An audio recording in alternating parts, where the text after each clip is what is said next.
so the search begins. I suppose everybody starts off like this probably.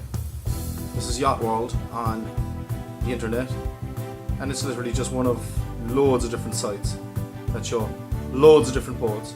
In fact, many of the sites cross over. You'll find the same boats on different sites. So it's a matter of figuring out what you're looking for. In our case, we're looking for a sailboat. So you put that in first.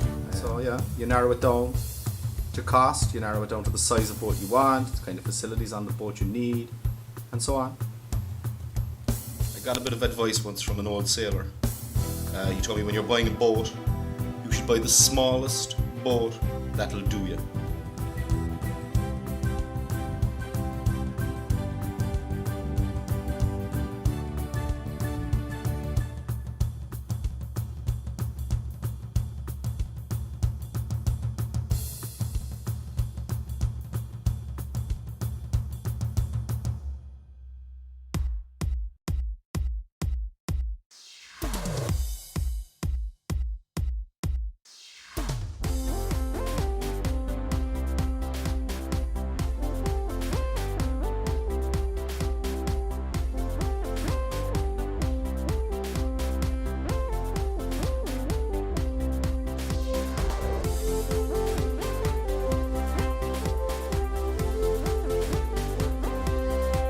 So the boat search continues.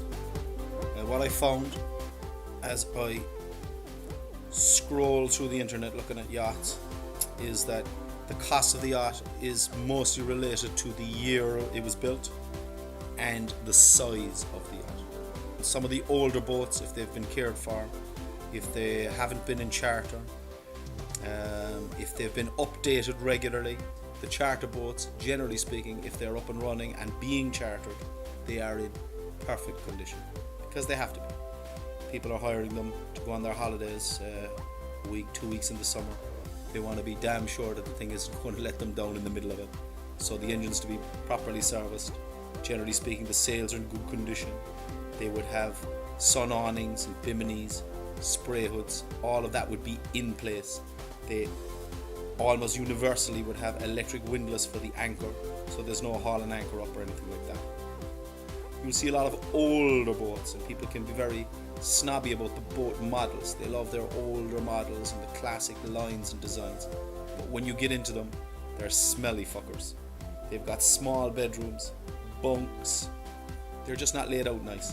Whereas the newer ones, the mass production boats, they've got more volume inside. Nice, beautiful saloons, lounges, couches, nice little fitted kitchens, and usually 2 or 3 bedrooms, 3 or 4 bedrooms, laid out nicely with ensuite heads available to them, nice little chart tables. And these boats are built for people on holidays, people travelling maybe for a few months, down in the Mediterranean, down in the Caribbean. So what you're doing is island hopping, where you're going from one bay to the next. You're not making long passages. You can make long passages in these boats. You check your weather. Again, I think what we're looking for is more like a holiday boat. For myself and Jared and Benny, we intend to be island hopping, bay hopping, nice easy life. This will be our 4th boat. Our boating career began long time ago. We bought a little weekender on the Shannon in Ireland. A boat called the Ripple. It was a Viking 21. It was a cabin cruiser with a 10 horsepower engine, and we used to putter around the place on the weekends and that. You could sleep on it. It had a little dining area. It had a heads. It was small. Cheap and cheerful. I think at the time I paid something like 4,000 euros, something like that for it, and I sold it like 5 years later for 4,000 euros.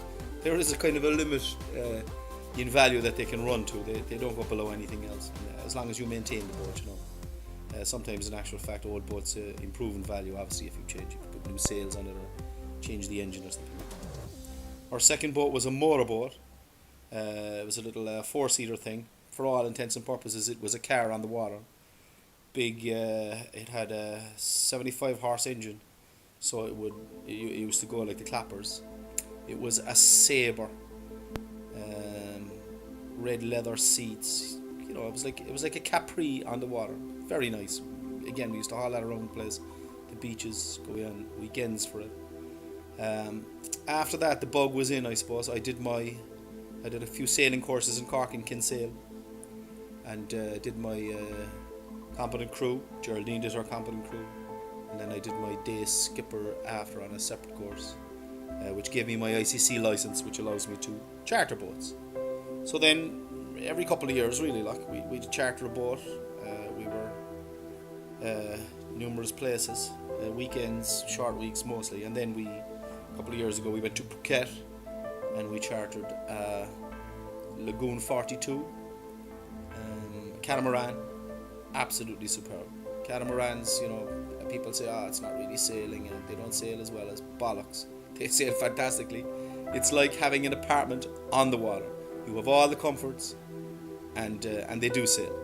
They do sail. Last year we had in the Caribbean, we had a Lagoon 380, and that thing was faster than any monohull I've ever been on. She got from A to B, no problem. Okay, so I'm going to show you a short list. I've been strolling through the net for weeks now. I'm compressing this for you so it won't be too boring. And I've made a short list of some boats. So I'm going to show you those photos, see what you think. This is the way you would go about buying a boat. Once you've got your short list and you like the model, if the boats are local, obviously you're going to have gone to see them. Of course you are.